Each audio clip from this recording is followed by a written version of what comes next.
Salmo número 46. Leeremos todo el Salmo y la predicación de la palabra será basada en este texto.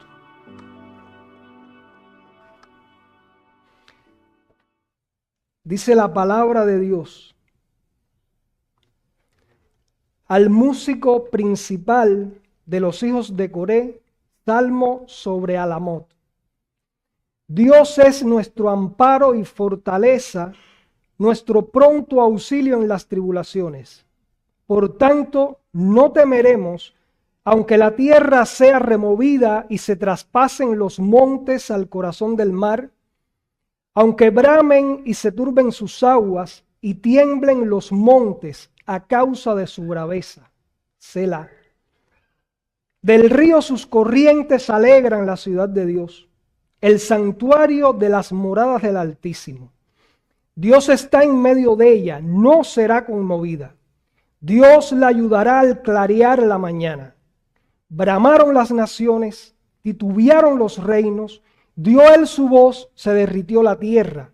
Jehová de los ejércitos está con nosotros, nuestro refugio es el Dios de Jacob. Selah.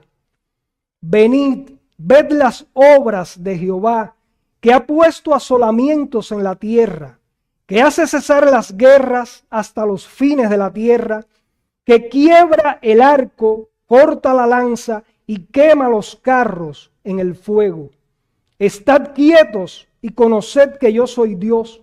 Seré exaltado entre las naciones, enaltecido seré en la tierra. Jehová de los ejércitos está con nosotros, nuestro refugio es el Dios de Jacob. Oremos.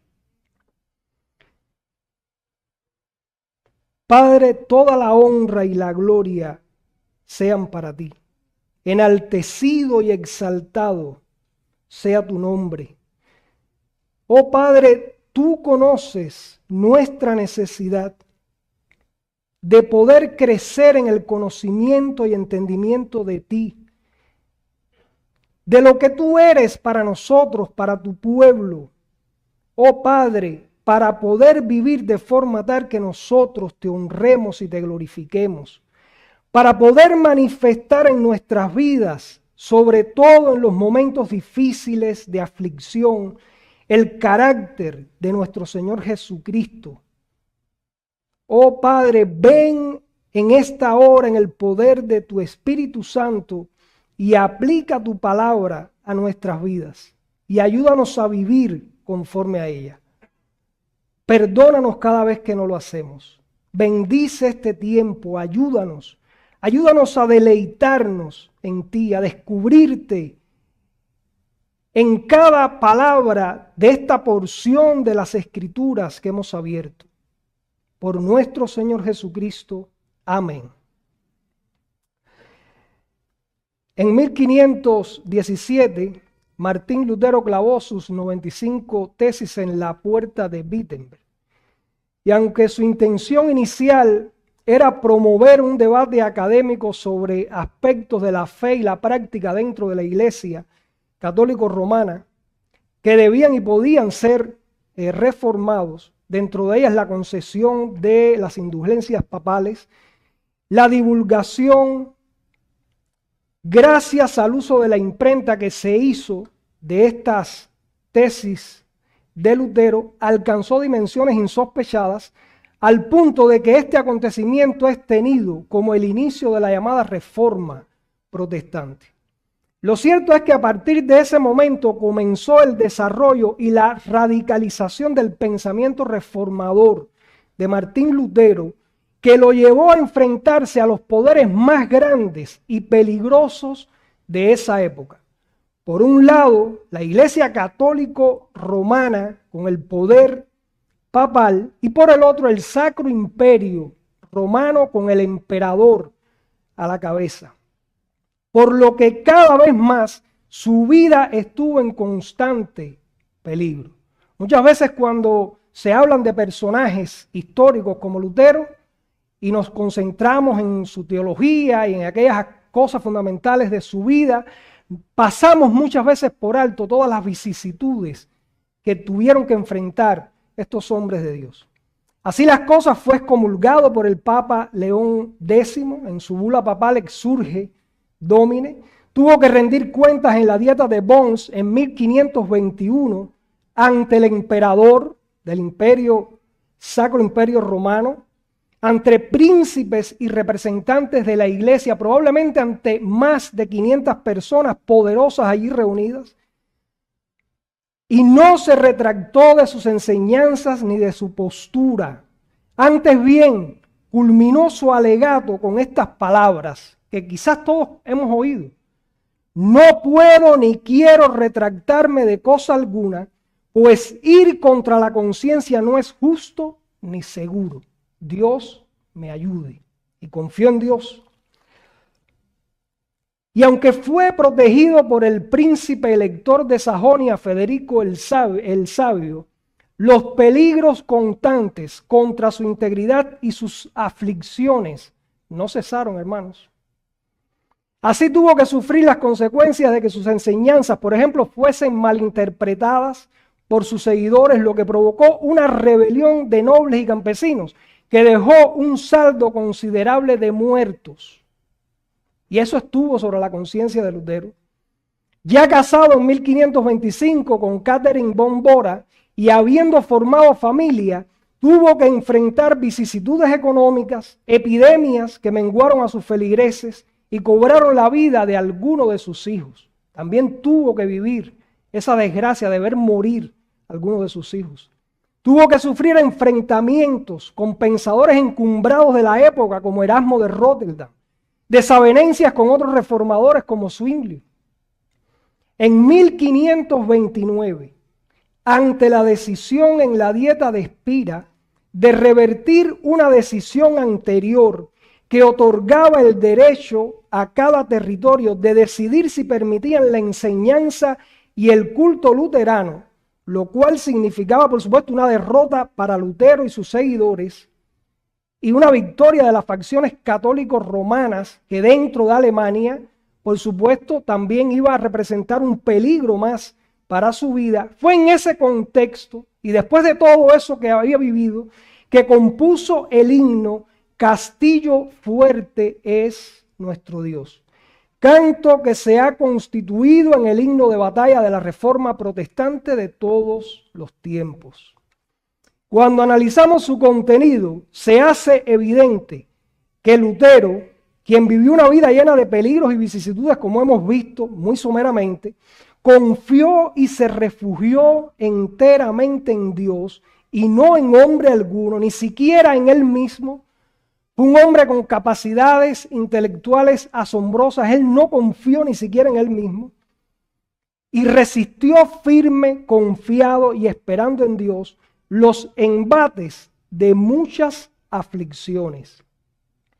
Él sabía que en Dios tenía el refugio más seguro y llegó a esa convicción, entre otros muchos textos de las Escrituras, descubriendo a Dios en la palabra, por el Salmo 46 que hoy vamos a analizar. Sobre esto, él mismo dijo, escuchen, cantamos este salmo en alabanza a Dios porque Dios está con nosotros y de una manera poderosa y milagrosa preserva y defiende a su iglesia y a su palabra contra todos los espíritus fanáticos, contra las puertas del infierno, contra el odio implacable del diablo y contra todos los ataques y asedios del mundo, la carne y el pecado. Así, en los momentos más difíciles de su ministerio, solía invitar a su amigo Melanchthon a cantar el Salmo 46 en su propia versión. Melanchthon fue su colaborador más cercano, quien lo sustituyó después a él en la obra. Y le decía, ven Felipe, en momentos de crisis, de necesidad, cantemos el Salmo 46, y lo hacían en la versión de Lutero. Castillo fuerte es nuestro Dios, defensa y buen escudo. Con su poder nos librará en todo trance agudo. Hermanos, esa debe ser también nuestra convicción. de que Dios es nuestro castillo fuerte. De ahí se deriva el título de este sermón, que es Seguros en Dios. Y la proposición temática, la idea que es menester que prevalezca en vuestras mentes. Y es esta: los creyentes. Recuerden esto, hermanos. Los creyentes, el pueblo de Dios, podemos confiar enteramente en Dios, sobre todo en momentos de aflicción. No tenemos excusas para no hacerlo.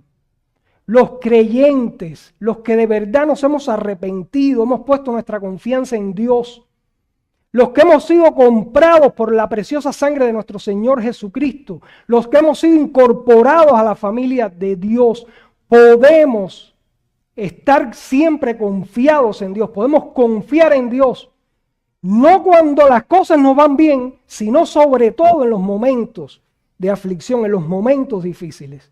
Y quizás algunos de ustedes, como mi esposa, cuando me preguntó sobre qué voy a predicar y yo le dije esto, me dijo, ya se ha predicado en la iglesia bastante sobre este tema, quizás se estén preguntando esto.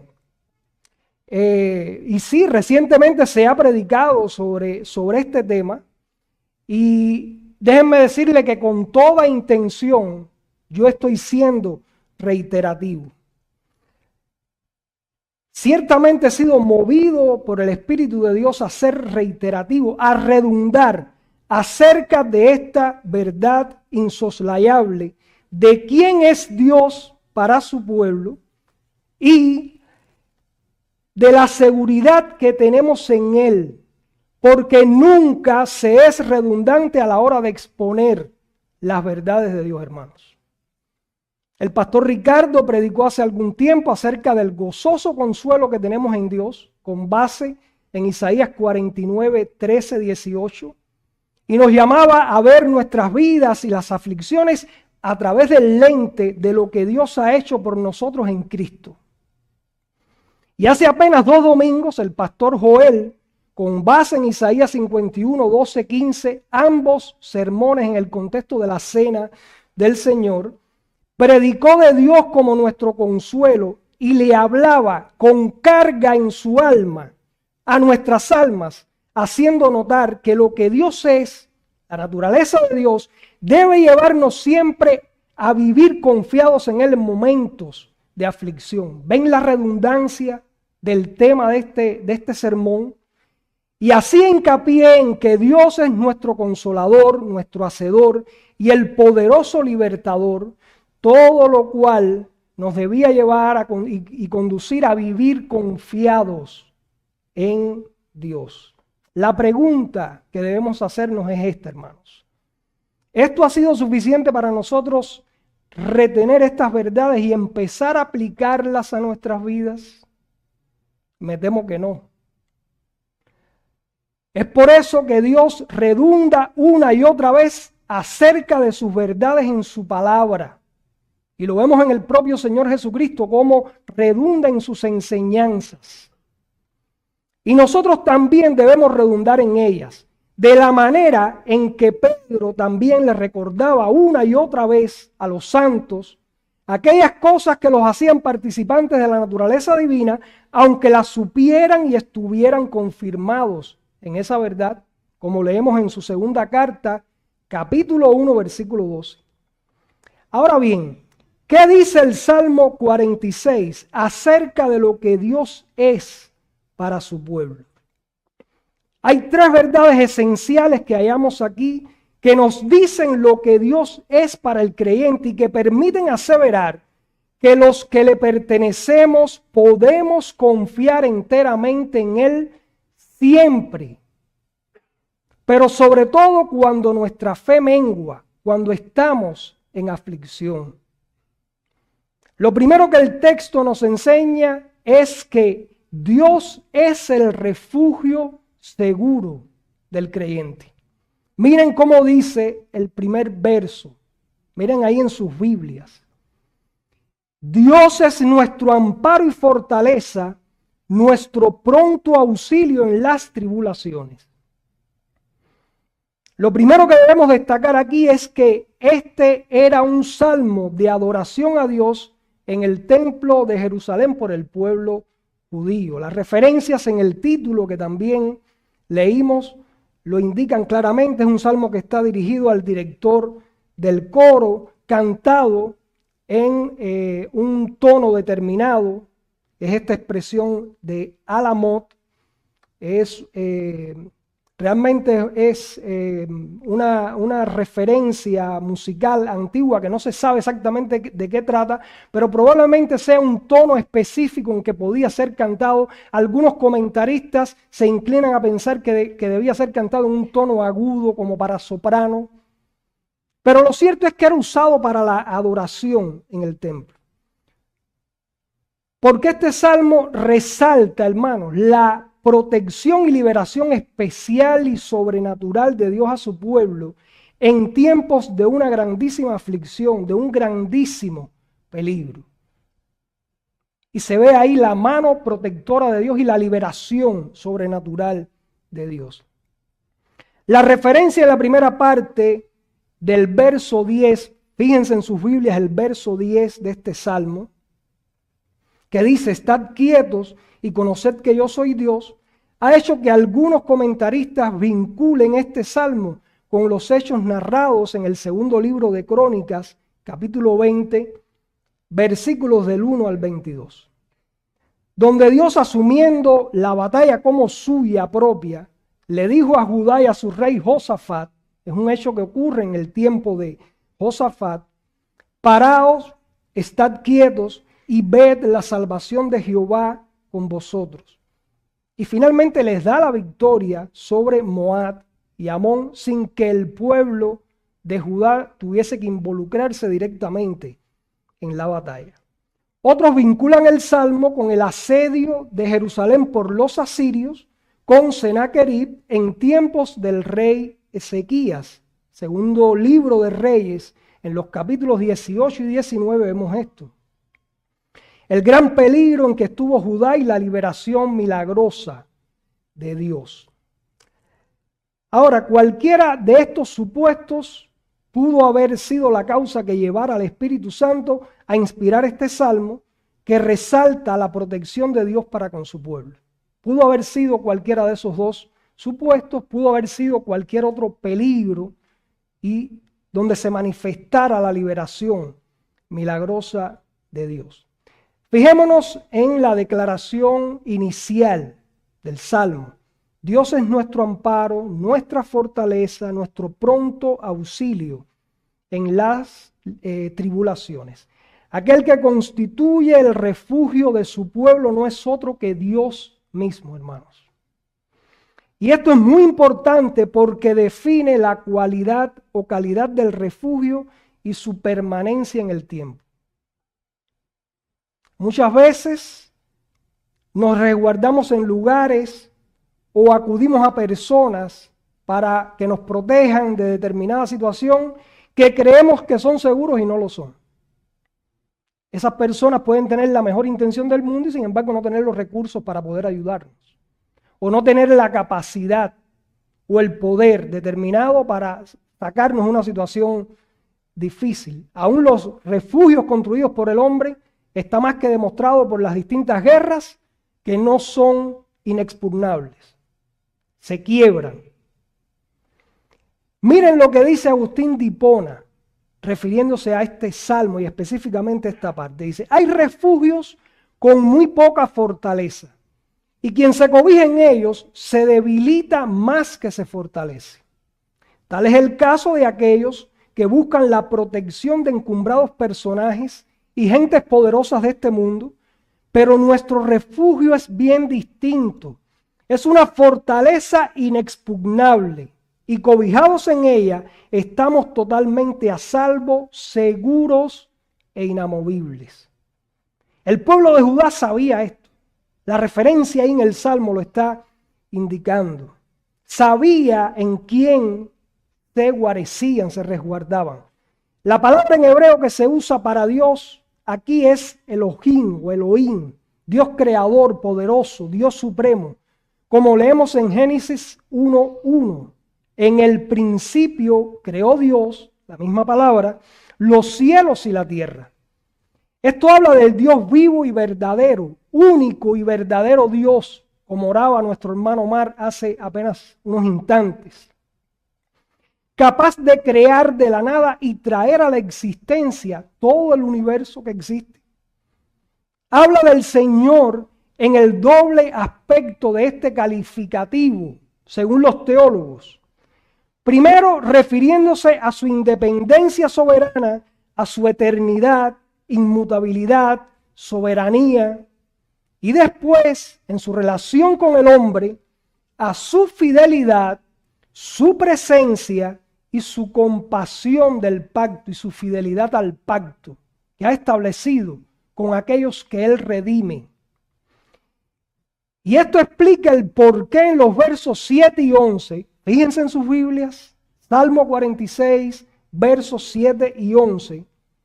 Hay una expresión a modo de estribillo que refuerza la idea de este único y verdadero Dios que aquí llaman, en estos versos, Jehová de los ejércitos, Dios de Jacob, y en otras versiones, el Señor Todopoderoso. Jehová de los ejércitos está con nosotros. Nuestro refugio es el Dios de Jacob. Porque apunta a ese mismo Dios que trasciende a su creación, hermanos, pero que a la vez se relaciona con el hombre por medio de sus pactos. ¿Es posible estar en mejores manos? ¿Conocen ustedes algún otro refugio que les pueda brindar mayor seguridad que este Dios? Por supuesto que no. Es por eso que el Dios todopoderoso, soberano, inmutable y fiel a su pacto puede ser llamado por el salmista nuestro refugio, nuestro amparo y fortaleza. Pronto auxilio en las tribulaciones, porque Él y solo Él puede adelantarse a la tribulación y en todo tiempo estar presente a socorrer a quien lo necesite y le pertenezca como su hijo. ¿Toma a Dios algo por sorpresa? Ellos habían experimentado la protección especial de ese Dios. Dios los había liberado y los había fortalecido. ¿Acaso no es esto lo que leemos en los dos supuestos a los que nos referimos? Segundo de Crónicas 20:22. Dice, y cuando comenzaron a entonar cantos de alabanza, imagínense ustedes un pueblo que va a una contienda contra un enemigo muchísimo más fuerte. Eso es lo que leemos ahí en Segundo de Crónicas, capítulo 20. Y el pueblo lo que hace es cantar alabanzas a Dios. Jehová puso contra los hijos de Amón, de Moab y del monte de Seir las emboscadas de ellos mismos que venían contra Judá y se mataron los unos a los otros. No tuvieron que hacer nada, simplemente alabar a Dios. Segundo de Reyes 19:35, el otro supuesto que traíamos. Y aconteció que aquella misma noche salió el ángel de Jehová, la ciudad de Jerusalén, rodeada por el ejército de Senaquerib, un ejército muchísimo más poderoso que ellos, 185,000 quizás más, y no tuvieron que hacer nada. Y mató en el campamento de los asirios a 185,000, y cuando se levantaron por la mañana, he aquí que todo era cuerpo de muertos. Se había acabado el problema, y de hecho Senaquerib fue muerto por sus hijos cuando adoraba a su dios, falso dios, Nimrod. Era como un pábilo que humeaba. No sé ustedes, pero muchas veces he tenido una situación determinada, un problema que yo creo que es muy grande, y muchas veces sin darme cuenta, Dios ha resuelto la situación, y cuando yo miro hacia atrás, aquello no era nada. Probablemente todos tengamos esa experiencia. Es la misma realidad de un Dios que no cambia y que es enteramente fiel a su pacto, lo que llevó a David en muchos de sus salmos a manifestar su entera confianza en Dios y a tenerlo como su refugio seguro en medio de sus muchísimas aflicciones y problemas. Leemos en la Biblia que David fue un hombre conforme al corazón de Dios. Hermanos, ¿cuántas aflicciones, cuántos problemas no vinieron a la vida de David? Muchas veces provocados por él mismo, pero otras él no los había provocado. Escuchen lo que David le decía a Dios en el Salmo 34, 6 y 7. Este pobre clamó y lo oyó Jehová y lo libró de todas sus angustias. El ángel de Jehová acampa alrededor de todos los que le temen y lo defienden. Y en el Salmo 59, 16, pero yo cantaré de tu poder y alabaré de mañana tu misericordia, porque has sido mi amparo y refugio, las mismas palabras del Salmo 46. En el día de mi angustia, fortaleza mía, la misma palabra. A ti cantaré, porque eres, oh Dios, mi refugio, el Dios de mi misericordia. De ahí que el resultado lógico de estar amparados en ese Dios todopoderoso, inmutable, soberano y fiel, sea el no temer, aunque ocurran las cosas más extremas. Miren los versos 2 y 3 del Salmo. Por tanto, no temeremos, aunque la tierra sea removida y se traspasen los montes al corazón del mar, aunque bramen y se turben sus aguas y tiemblen los montes a causa de su braveza. Aquí se presenta una escena catastrófica para afianzar la idea. No podemos perder de vista que los salmos son poemas cantados, poemas para la adoración a Dios y tienen un lenguaje poético también. Se presenta una escena catastrófica para afianzar la idea de que Dios es el refugio inexpugnable de su pueblo y que por tanto ellos no debían temer. Joel explicó ampliamente acerca del temor que paraliza, que no te deja actuar. No vamos a redundar en este particular. Pero hermanos, nosotros debemos caracterizarnos ante la aflicción por reaccionar de una manera distinta como lo hace el que no conoce a Dios. Ese temor no nos debe paralizar. Nosotros debemos tener un temor reverente a Dios, pero no un miedo paralizante. ¿Se imaginan algún refugio capaz de resistir algo de esa magnitud? Véanlo nuevamente ahí. Aunque la tierra sea removida, grandes terremotos, se traspasen los montes al corazón del mar. Imagínense ustedes una cadera montañosa haciéndose añicos y moviéndose hacia el mar, y el mar entrando en la tierra con todo su ímpetu, y los montes temblando. Una situación realmente catastrófica. ¿Se imaginan algún refugio capaz de resistir algo de esa magnitud? ¿Han oído ustedes hablar del banco de semillas que hay en Noruega, en una de las islas de Noruega? Se piensa que sea uno de los búnkers o refugios más seguros. Está diseñado, tiene 1000 metros cuadrados en la base de una montaña y entra hacia la montaña y está diseñado para resistir situaciones catastróficas. ¿Ustedes creen que una escena como la que pinta este salmo, ese refugio pudiera resistir? Yo creo que no. Porque esa misma montaña donde está enclavado el refugio iba a ser movida hacia el mar. Lo cierto es que el pueblo judío tomó la firme resolución de asumir la actitud correcta. Confiar en Dios, permanecer firmes en el día de la prueba y no ser vencidos por el miedo, la inacción, la falta de ánimo, la desesperación.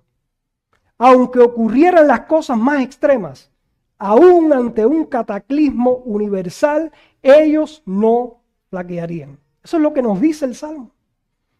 ¿Logran ver el punto ahora, hermanos?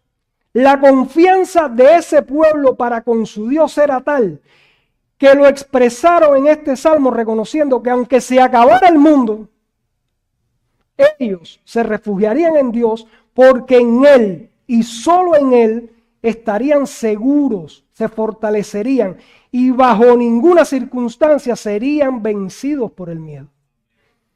Oh, qué adoración más excelsa, hermanos. Adoraremos a Dios cuando las cosas nos vayan bien. Qué fácil resulta. Pero adorar a Dios, como lo hizo este pueblo en momentos de crisis extremas, qué adoración más excelsa y cuánto de esa confianza en Dios falta en nosotros hoy. Tristemente hay que decirlo. Cuánta de esa confianza en Dios falta hoy entre nosotros. Yo sé que hay muchas cosas que hoy, ahora mismo, están conmoviendo tu vida, que son como esos terremotos o maremotos que se describen ahí en esta escena. Enfermedad, problemas familiares, problemas financieros, depresión, ansiedad, preocupación por el futuro de este país, en fin, un sinnúmero de cosas. Ahora la pregunta, tú te tienes que detener y hacer la siguiente pregunta. ¿Acaso ha cambiado Dios? ¿No sigue siendo refugio seguro para los que Él ha hecho suyos? Si tú le perteneces, si tú estás dentro de su pueblo, Él es el mismo siempre. Estamos ante el mismo Dios. No temas, confía. Refiriéndose a estos versículos 2 y 3 del Salmo, Spurgeon dice: la suma de ambas frases, aunque la tierra sea removida y se traspasen los montes al corazón del mar, abarca la más terrible de las conmociones posibles y en ella se incluye el derrocamiento de dinastías, la destrucción de naciones, la ruina de familias, la persecución de la iglesia, el triunfo y dominio de la herejía y cualquier otra cosa posible que en un momento determinado pueda poner a prueba la fe de los creyentes.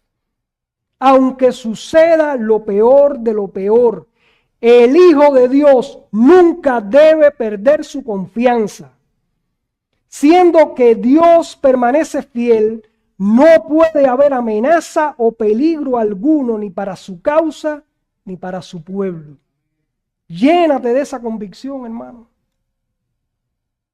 Cuando Pablo declara que ni la tribulación, ni la angustia, ni la persecución, ni el hambre, ni la desnudez, ni el peligro, ni la espada pueden separar al cristiano del amor de Cristo, según leemos en Romanos 8:35, es porque antes ha dejado establecido que si Dios es por nosotros, ¿quién contra nosotros? Lo cual es una clara inferencia del poder, grandeza y magnificencia de Dios que está por encima de todos y de todo. Pero el texto, hablamos de tres cosas que vemos en el texto, tres características, tres enseñanzas que vemos en el texto acerca de lo que Dios es para su pueblo. Ya vimos que es un refugio seguro. El texto también nos dice que Dios es el ayudador fiel del creyente. No solo tienes un refugio seguro, tienes a un ayudador fiel que te va a proveer de todo lo que tú necesites para resistir y sobre todas las cosas va a permanecer contigo. Va a estar contigo. Miremos los versos 4 y 5 del Salmo. Del río sus corrientes alegran la ciudad de Dios, el santuario de las moradas del Altísimo. Dios está en medio de ella, no será conmovida. Dios la ayudará al clarear la mañana. Los habitantes de Jerusalén sabían que ante el asedio enemigo, y no solamente los habitantes de Jerusalén, del Judá de esa época, sino todas las ciudades fortificadas de ese tiempo, que lo primero que tratarían de cortar para lograr la rendición de la ciudad sería el suministro de agua, que es vital para la existencia. No podían confiar en las obras hidráulicas hechas durante el reinado de Ezequías. No es casual que cuando Sennacherib envió a sus ejércitos contra Jerusalén, acamparon junto al acueducto del estanque de arriba en el camino de la heredad del lavador. Eso se lee en el segundo libro de Reyes, capítulo 18, verso 17. Por tanto, ese río que menciona el salmista, cuyas corrientes alegran al pueblo de Dios, porque les da del bien más preciado en medio del asedio enemigo, y que contrasta sobremanera con la turbulencia del mar embravecido que se menciona en los versículos anteriores, no es otro que Dios mismo, que está en medio de su pueblo, como se lee ahí en el verso 5, que permanece con ellos, dándoles mucho más que el agua física, sino dándole la vida, la protección y todas las cosas. Este fue el entendimiento de Josafat cuando clamó a Dios, sabiendo que había una presencia especial de Dios en el templo de Jerusalén y que solo él podía oírlos y salvarlos. Porque en esos dos supuestos que les mencioné al inicio, del rey Josafat y de Ezequías, ambos se humillaron ante Dios y clamaron a Dios. Y Dios los escuchó.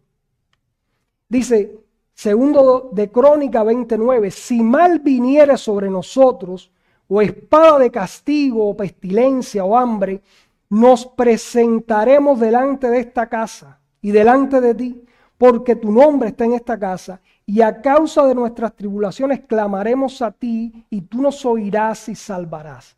El pueblo de Judá sabía que había una presencia especial de Dios en el templo de Jerusalén.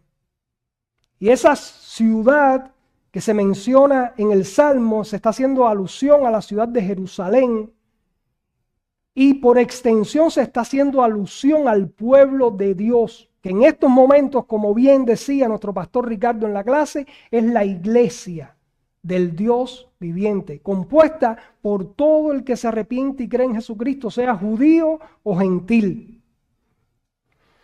Ese fue también el entendimiento de Isaías cuando profetizando de cómo Dios era la seguridad para su pueblo y hablando en nombre de Dios, le dijo al pueblo, Isaías 41:10, no temas, porque yo estoy contigo. No desmayes, porque yo soy tu Dios que te esfuerzo. Siempre te ayudaré, siempre te sustentaré con la diestra de mi justicia.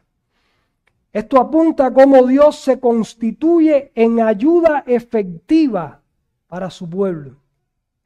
Es el Todopoderoso que está en medio de su pueblo, lo ayudará al despuntar el alba, y aunque las naciones bramen como ese mar del que hablaron los versículos anteriores, con solo él dar su voz, la tierra se derrite. Y precisamente es porque Jehová de los ejércitos está con nosotros, el Dios de Jacob es nuestro refugio. Fíjense en el verso 10. Bramaron las naciones, titubearon los reinos, dio él su voz, se derritió la tierra. En los supuestos que mencionamos, cualquiera de los dos casos, ese peligro inminente para el pueblo de Judá, eso se quedó en nada por la intervención de Dios. Es como si la tierra se hubiera derretido. No pasó nada. Fueron salvados, fueron refugiados en Él. Él les dio lo que necesitaban. Dios se convirtió en ese río, en ese afluente que le dio todas las cosas y los libró. No debería ser ese nuestro entendimiento, sabiendo que Dios nos habita por medio de su Espíritu, si es que el Espíritu de Cristo mora en ti. Y hay una presencia especial suya en medio de su iglesia, la cual nuestro Señor ha prometido edificar, contra la cual no prevalecerá nada ni nadie. Tú le perteneces, estás dentro de su iglesia. Dios está contigo.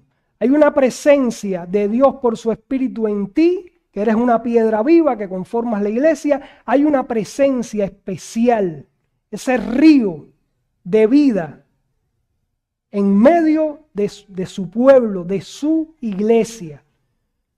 De ahí la implicación cuando veíamos en las clases del pastor William, cuando se aplica la disciplina en la iglesia, y se excomulga a una persona, esa persona está siendo sacada de la esfera de protección de Dios.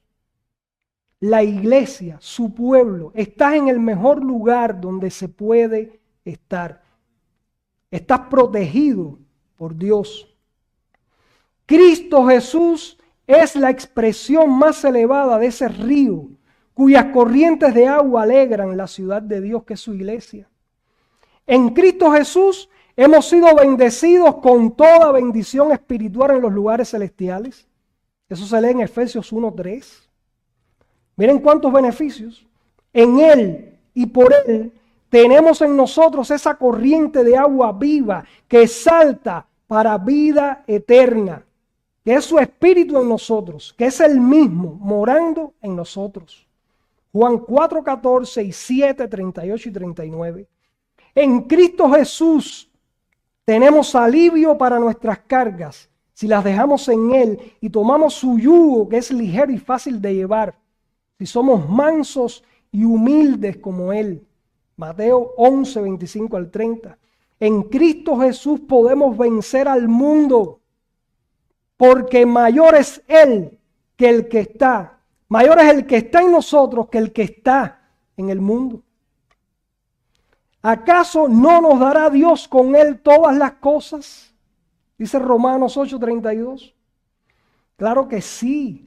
Porque también en Cristo Jesús, que nos amó, somos más que vencedores cuando enfrentamos tribulación, angustia, persecución, hambre, desnudez, peligro y espada. Somos más que vencedores en Cristo, hermanos. No hay razón para temer, no hay razón para comportarnos como el mundo se comporta ante los problemas y las aflicciones. Y hay una tercera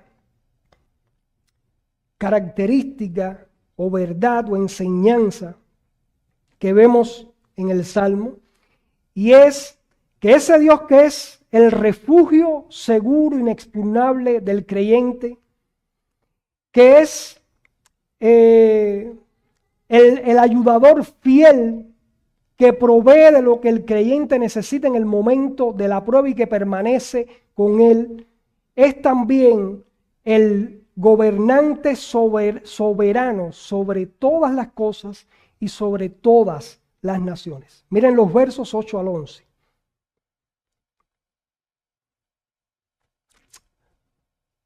Venid, ved las obras de Jehová, que ha puesto asolamientos en la tierra, que hace cesar las guerras hasta los confines de la tierra, que quiebra el arco, corta la lanza y quema los carros en el fuego. Judá descansó en esa verdad de que Dios es el gobernante soberano sobre todas las cosas. Y vio cómo Dios puso asolamientos en la tierra, hizo cesar las guerras. Y eso lo vio Judá y lo podemos ver nosotros en los supuestos que hemos estado analizando. En segundo de Crónicas 20:23 dice: porque los hijos de Amón y de Moab se levantaron contra los del monte de Seir para matarlos y destruirlos. Y cuando hubieron acabado con los del monte de Seir, cada cual ayudó a la destrucción de su compañero. Y luego que vino Judá a la torre del desierto, miraron hacia la multitud, y he aquí yacían ellos en tierra muertos, pues ninguno había escapado. La escena es la siguiente, hermanos. Los moabitas, los de Amón y los del monte de Seir eran aliados contra Judá. Lo cierto es que Dios lo orquestó todo de forma tal que entre ellos mismos se acometieron y se mataron. Israel lo único que tuvo que hacer fue ver cómo ese gobernante soberano que tiene poder sobre todas las naciones destruía al enemigo y les daba a ellos la victoria, traía sobre ellos la paz. O cuando los 185,000 asirios muertos por el ángel del Señor, lo cual Judá pudo ver al clarear la mañana.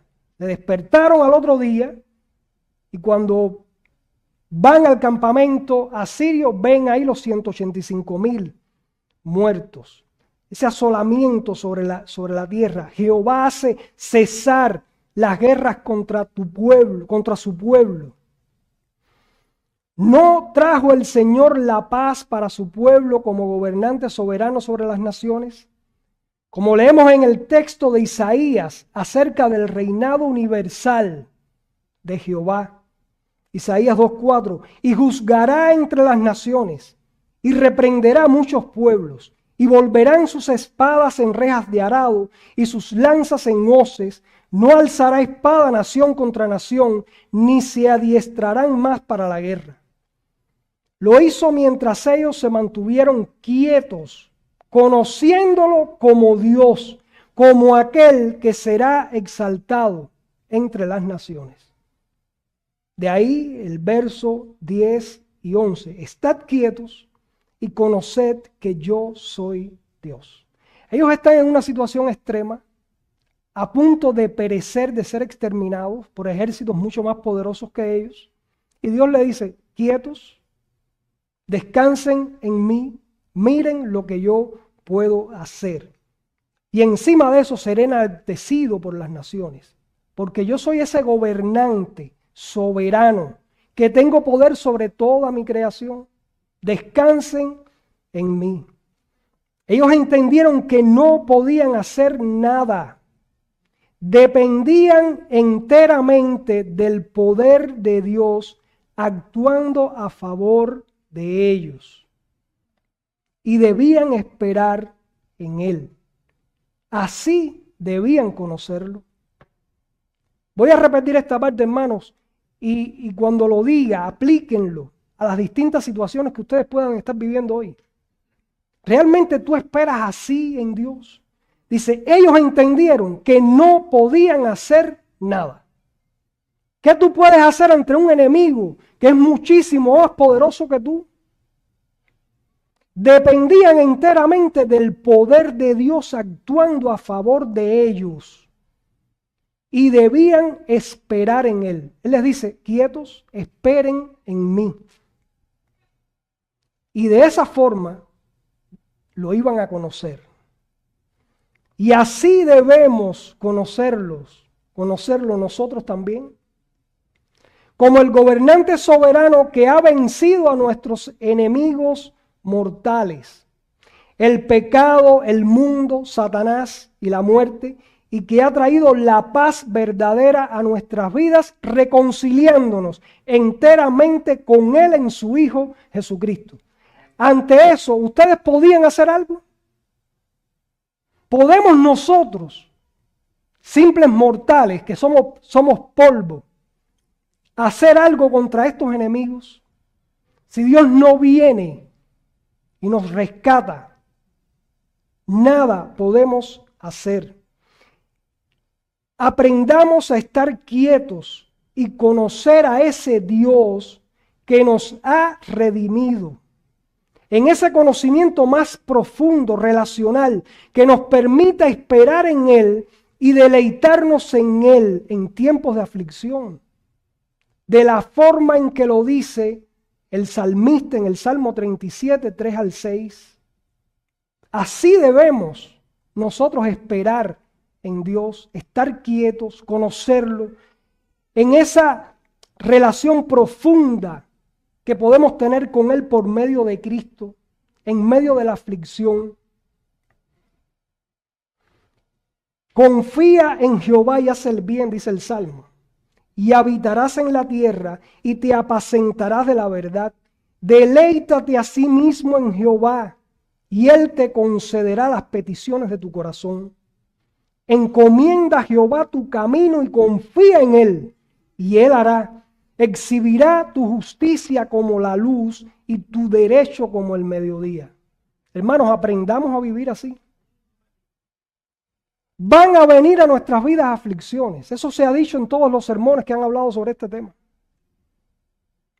Precisamente por eso es que Dios es el refugio seguro, es el ayudador fiel, y es el gobernante soberano, porque va a estar contigo ahí en medio de la aflicción. Aprendamos a vivir aferrados, esperando en Dios.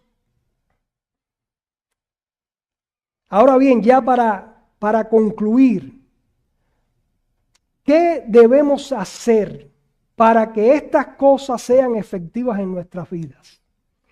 Para refugiarnos efectivamente en Dios y aprovecharnos de su ayuda y gobierno soberano en el tiempo de la prueba.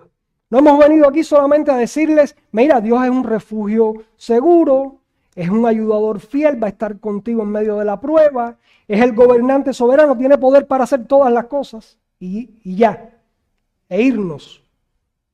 No, ¿cómo? ¿Qué debemos hacer nosotros para que esas cosas sean efectivas en nuestras vidas? Y no pretendo aquí decir nada que no se haya dicho ya. Dios me libre de eso, simplemente estoy exponiendo su palabra. Pero lo importante es que nosotros podemos hacer algo para que estas verdades que están ahí expuestas en la palabra sean efectivas en nuestras vidas. No hay que hacer algo extraordinario, pero sí debemos hacer algo esencial para la vida cristiana. Escucha esto. Deja la pereza espiritual, la autocompasión. Somos dados a ser autocompasivos, a vernos como que hemos sido víctimas de determinadas cosas. Deja todo eso a un lado. Deja la pereza espiritual, la autocompasión y pon manos a la obra. Hermanos, no nos merecemos nada. No estamos pasando por ninguna prueba de la que Dios no tenga un control providencial sobre ella. Yo no estoy minimizando tu problema. Súfrelo, pero súfrelo adecuadamente. Ten la actitud correcta ante el problema. Debemos creer. No hay atajos en esto, ni hay que hacer nada extraordinario. Vivimos por fe. Ejercitar la fe, vivir por fe, como viendo al invisible. Eso es lo que debe caracterizarnos. Si tú eres parte del pueblo de Dios, tiene que caracterizarte el que tú vivas por fe. Recordemos que sin fe es imposible agradar a Dios, porque es necesario que el que se acerca a Dios crea que le hay y que es galardonador de los que le buscan. Miren lo que dice Jerry Bridges sobre este particular en el libro que se está promocionando, que le hemos invitado a leer, confiando en Dios aunque la vida duela.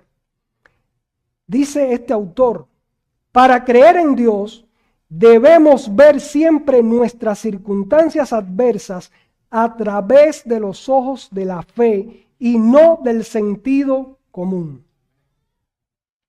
Sí, pero tú no conoces mi problema es este, puede ser un problema relacional de familia, puede ser una enfermedad, porque si tú lo conocieras, no lo veas a la luz del sentido común, míralo a través de la fe. Así como la fe de la salvación viene por el oír el mensaje del Evangelio, Romanos 10:17, la fe para confiar en Él en las situaciones difíciles viene de la palabra de Dios. Tú estás viviendo a la luz de la palabra, tú te estás alimentando espiritualmente de la palabra. Es solo por aplicar las Escrituras a nuestros corazones con la ayuda del Espíritu Santo que recibimos la gracia de confiar en Dios en los momentos de sufrimiento. Hermanos, apliquémonos en crecer en el conocimiento de Dios, afianzándonos en sus promesas que están ahí en su palabra, dependiendo de Él en oración, creciendo en la gracia, siendo transformados a la imagen de nuestro Señor, mirando como a cara descubierta, como en un espejo, su gloria. Yo los invito a que vayan en sus Biblias a este texto, que está en la segunda carta de Pablo a los Corintios, capítulo 3, verso 18, y apliquen esto a sus vidas. Segunda a los Corintios 3, verso 18. Marquen ese texto en sus Biblias. Por tanto, nosotros todos, mirando a cara descubierta como en un espejo la gloria del Señor, ¿dónde nosotros podemos mirar a cara descubierta la cara del Señor, la gloria del Señor? En su palabra. Ven que no hay que hacer nada exotérico. Es simplemente acudir a lo que ya Dios nos ha dado. Somos transformados de gloria en gloria en la medida que nosotros veamos más a Cristo en su palabra, más seremos nosotros transformados de gloria en gloria, más nos pareceremos a Él.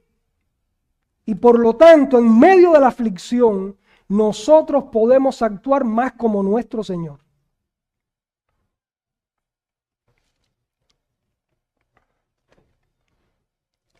Si eres parte del pueblo de Dios, si eres un verdadero creyente, puedes confiar enteramente en Dios, sobre todo cuando tu fe flaquee, mengue, se debilite por la aflicción, cualquiera que ésta sea.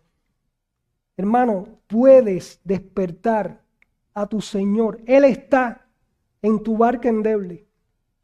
No dudes en despertarlo. Como hicieron los discípulos: Señor, ¿no tienes cuidado de nosotros que perecemos? Y Cristo les dijo: hombres de poca fe, porque eso es lo que nos caracteriza. Tenemos poca fe. Pero no dudes en levantar al Señor, en llamarlo, en acudir a Él. Él está en medio tuyo, como ese río que veíamos en el Salmo.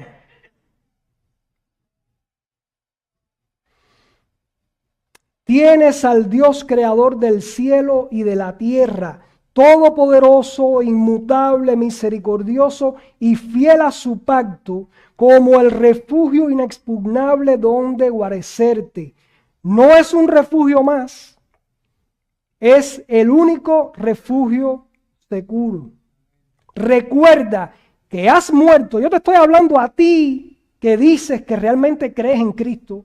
Recuerda que has muerto y tu vida está escondida con Cristo en Dios. Por tanto, no tienes excusas para enfrentar los problemas y aflicciones en tu vida como si no conocieras a tu Señor. No tienes excusas para no mostrar en medio de las pruebas el carácter de tu Señor. No tienes excusas para no confiar en Él.